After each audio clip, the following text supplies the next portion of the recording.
Good afternoon, viewers and subscribers. It's a beautiful afternoon in Ethiopia. Yes, that's where we are today.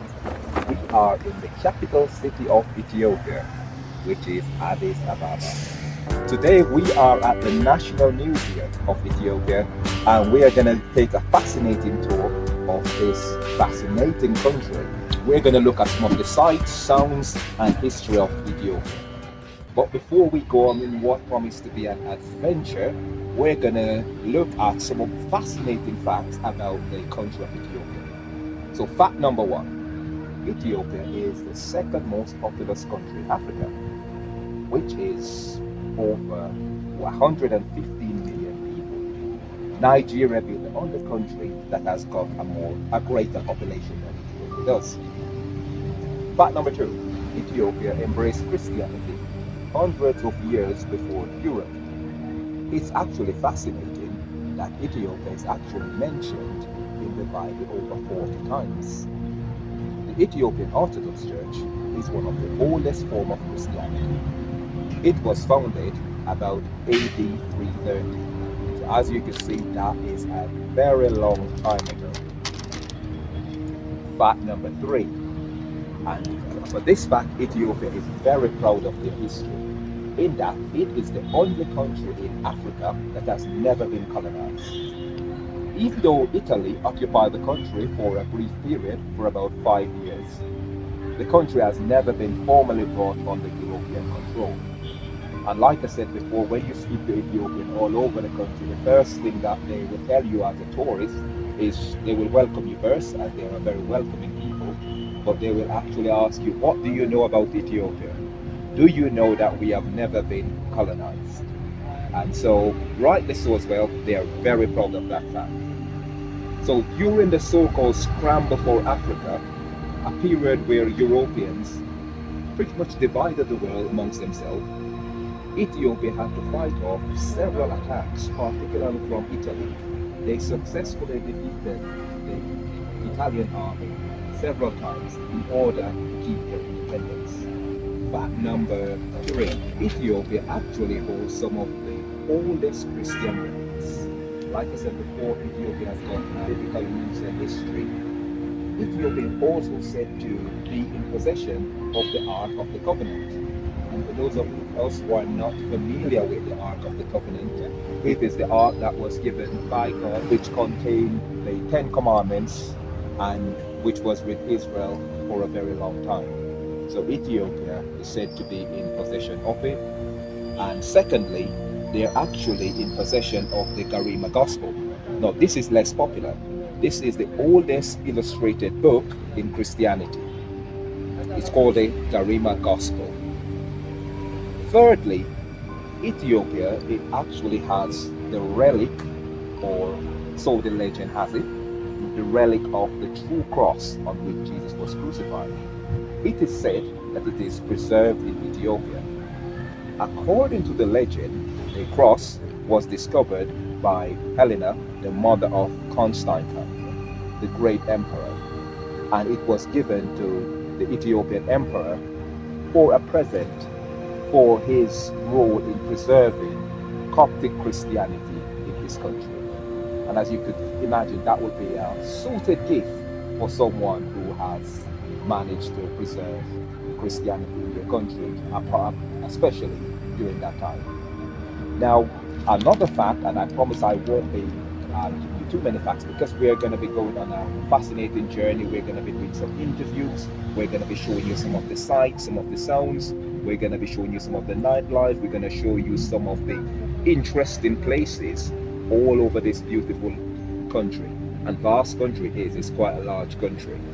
Now, one of the facts that I found particularly interesting, particularly from a person of Caribbean origin, is that Ethiopia is actually the true home of Rastafarianism. I know Jamaica is generally touted as being where Rastafarianism was discovered, but, and as I will show you, Ethiopia actually bears that bragging right as to the place where Rastafarianism actually started.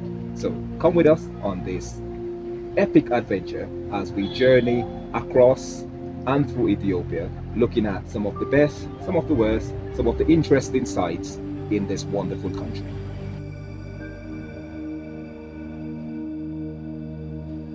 Welcome back. We are now at the site. We're now at the Haile Selassie's home, which is actually in a university campus, a university that he built because he was actually a firm believer in education in empowerment, through education. And as you could see, looking at the grounds of the university, it's very green, a nice, big, fantastic university. And it's quite fitting that his home should be in the center of a university, which is testimony to a man that believes in knowledge, a man that believes in education. So I'm just going to get out the way now so you could focus on the beautiful grounds, looking at the beautiful sights, seeing what the university offers, and then we will get to the home of the man himself, the Emperor Haile Selassie. As we went inside the museum, we witnessed his clothes, his bed, his bathroom, his working place, and many more things related to him. So these are his ceremonial robes. Yeah, not him, other ceremonial robes. So when he was in meeting, then actually there is his actual bed. His actual bed. Actual like photo from here, his father's photo. He said.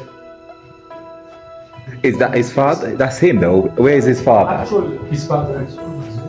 Okay, this man. Okay. Okay. His photo is the actual photo that this guy dresses. Okay. Now the queen to put like, the crown, yeah. His crown. And then his safe. Right. To put his safe. Valuables, yeah. So these are some of the gifts that he would have got from different places in the world. Different countries. Even his gifts from Russia, Japan, Congo, USA. Marshall culture, ababa gifts. Lots of gifts. Yeah, his hidden tunnel, 1.1 kilometer to St. George Church. Okay. Downstairs. So behind there. Okay. Downstairs. His actual clothes. There's a tunnel. Okay. His actual clothes. So these are his actual clothes. Okay. And also his bag. Okay. His washing lines, spring water, cold water, toilet face, toilet used, and then water, cosmetics. As it is known in almost 95 years. Yeah, okay. Even this palace was built within 8 months by 800 workers. He imported all bottle brushry from Australia. All right. Marvelous. This is marble. Marvelous. Oh, nice. Nice gold curtains here as well. And across there, that's his wife's chambers here. His one, his wife, photo, clothes, and dressing.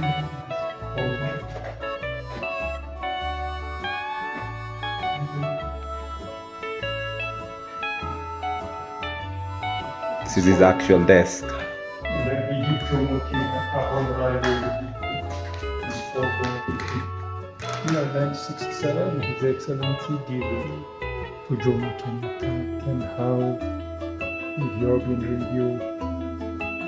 Very. So this is where he would actually work from. And by it, he is going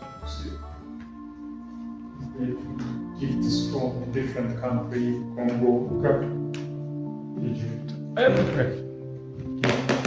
He was everywhere. His actual dress, desk, chair. Photo was the chancellor of the university. They speak French, English. He spoke many languages? Yeah. Including French? Yeah. Okay.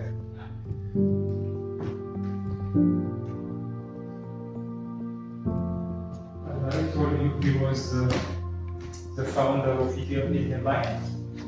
He was founded a modern written constitution in Ethiopia, Ethiopian Airlines modern hospital, clinic, diplomacy, military base we have. Because Ethiopian Airline is now one of the best airlines in Africa. Yes. Oh, yes. I saw that. Before end of this video, I would like to show you some of the unseen pictures related to Emperor Haile Selassie.